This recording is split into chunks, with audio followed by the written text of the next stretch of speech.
ಪ್ರೀತಿಯಿಂದ ಪ್ರೀತಿಯಿಂದ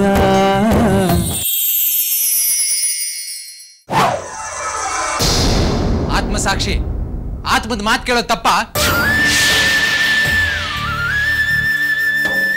ಇಷ್ಟೆಲ್ಲ ಮಾಡ್ತಿರೋ ಅಮ್ಮಾಜಿ ಮುಂದೆ ನಾನು ಸುಳ್ಳು ಹೇಳ್ಬಾರ್ದು, ಕ್ಷಮೆ ಕೇಳಬೇಕು ಅಂತ ಮನ್ಸು ಹೇಳ್ತು. ನಾವು ಪ್ರಾಮಾಣಿಕವಾಗಿರೋದೇ ತಪ್ಪ ಅಪ್ಪಾಜಿ? ಇಲ್ಲಿ ಸರಿ ತಪ್ಪು ಪ್ರಶ್ನೆಗಿಂತ ಹೆತ್ತ ತಾಯಿ ಮನಸ್ಸು ಮುಖ್ಯ ತೇಜು. ಅದನ್ನ ಯಾವ ಸರಿ ತಪ್ಪು ತಕಡಿನಲ್ಲೂ ತೂಗಕ್ಕಾಗೋದಿಲ್ಲ. ನಿಜ ಹೇಳು ತೇಜು, ನಂಗೂ ನಿನ್ನ ಮದುವೆ ವಿಷಯ ಕೇಳಿ ಮನಸ್ಸು ಒಡೆದೋಯ್ತು ಕಂಡ ಮಗ. ಯಾಕೋ ನೋವು ತಡ್ಕೊಳಕ್ಕೆ ಆಯ್ತಿಲ್ಲ. ನೀವೆಲ್ಲ ನಿಮ್ಮ ಆಸೆ ಕನಸು ಹಠಗಳಲ್ಲಿ ನಂದು ಒಂದು ಜೀವನ ಇದೆ ಅಂತ ಮರಿತಿದ್ದೀರಾ. ಇಲ್ಲಾಗೆ ನಾನು ತಾಳಿ ಕಟ್ಟೆ ಹೋಗಿದ್ದಿದ್ರೆ ಅವಳು ಆತ್ಮಹತ್ಯೆ ಮಾಡ್ಕೋತಿದ್ಲು.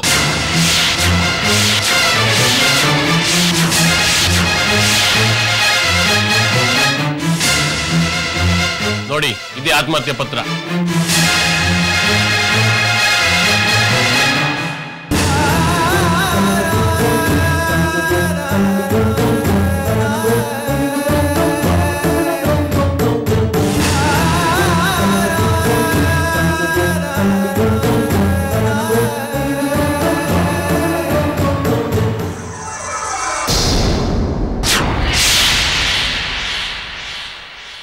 ನೀಲು ನಮ್ಮ ಮದುವೆಯಾಗಿ ತುಂಬಾ ಒಳ್ಳೆ ಕೆಲಸ ಮಾಡಿದೆ ತೇಜು. ಅಪ್ಪನ ಮರ್ಯಾದೆ ಉಳಿಸೋಕೆ ಎಂಗೇಜ್ಮೆಂಟ್ ಒಪ್ಕೋಬೇಕು. ಆದ್ರೆ ಎಂಗೇಜ್ಮೆಂಟ್ ಆದ ನಂತರ ತಾನು ಉಳಿಬಾರ್ದು ಅಂತ ನೀಲಾ ವಿಷಯ ರೆಡಿ ಮಾಡ್ಕೊಂಡಿದ್ಲು. ಆದ್ರೆ ಚಕ್ರಿ, ಎಂಗೇಜ್ಮೆಂಟ್ ಹಿಂದಿನ ರಾತ್ರಿ ನೀಲಾ ರೂಮ್ ಹೋಗಿ ವಿಷದ ಬಾಟ್ಲು ಬದಲು ಟಾನಿಕ್ ಬಾಟ್ಲನ್ನ ಬದಲಾಯಿಸ್ಬಿಟ್ಟ.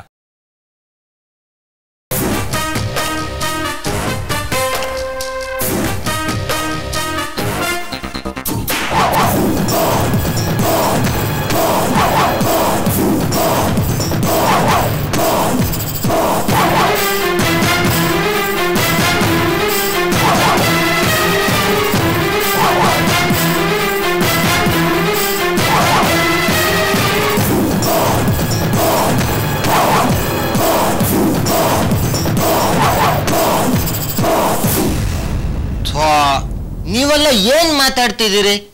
ನಂಗಂತೂ ಒಂಚೂರು ಅರ್ಥ ಆಗ್ತಿಲ್ಲ. ಅರ್ಥ ಆಗುವಾಗ ಮಾತಾಡಿ. ಅಮ್ಮಯ್, ಇವರೆಲ್ಲ ಮಾತಾಡೋದು ನನ್ಗೂ ಅರ್ಥ ಆಗ್ತಿಲ್ಲ. ನಮ್ಗದ್ ಬೇಡ. ಅಮ್ಮಯ್, ನಿಮ್ ಬೊಂಬೆ ಇಲ್ಲಿ?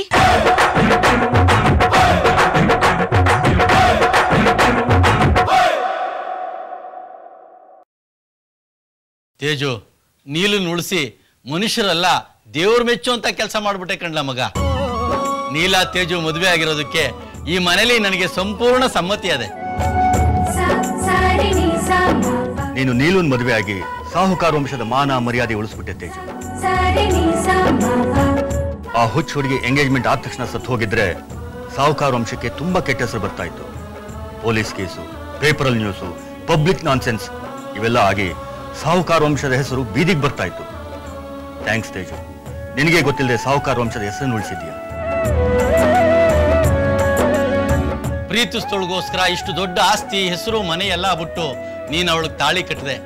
ಆ ನೋವು ನಂಗೆ ಸ್ವಲ್ಪ ಅದೇ. ಆದ್ರೂ ಪ್ರೀತಿಗಾಗಿ ಪ್ರಾಣ ಕೊಡೋ ನೀಲಾ ತೇಜು ಇಬ್ರು ನನ್ನ ಕಣ್ಮಣಿಗಳಾಗ್ಬಿಟ್ರಿ. ಅಣ್ಣ, ಇಡೀ ಪ್ರಪಂಚ ನಮ್ಮ ಮನೆ ಕಡೆ ತಿರುಗಿ ನೋಡ್ಬೇಕು. ಆ ರೀತಿ ದಾಮ್ ಧೂಮ್ ಅಂತ ಮದುವೆ ಮಾಡ್ಬಿಡವ. ಗೊಂಬೆ ಸಿಕ್ತು, ನನಗೆ ನೀಲಾ ಸಿಕ್ಕಿದ್ಲು. ನಮ್ ತೇಜು ಸಿಕ್ದ. ನೀಲಾ ತೇಜು ಇಬ್ರು ಸಿಕ್ಕಿದ್ರು. ಈ ಮನೆ ಸಿಕ್ತು. ನನಗೇನು ಸಿಕ್ತು ಅಮ್ಮಯ್?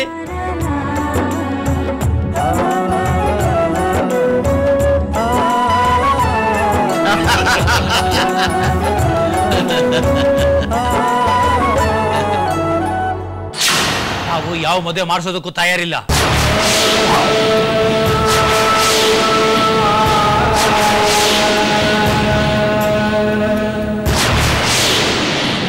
ಪ್ರೀತಿಯಿಂದ ಪ್ರೀತಿಯಿಂದ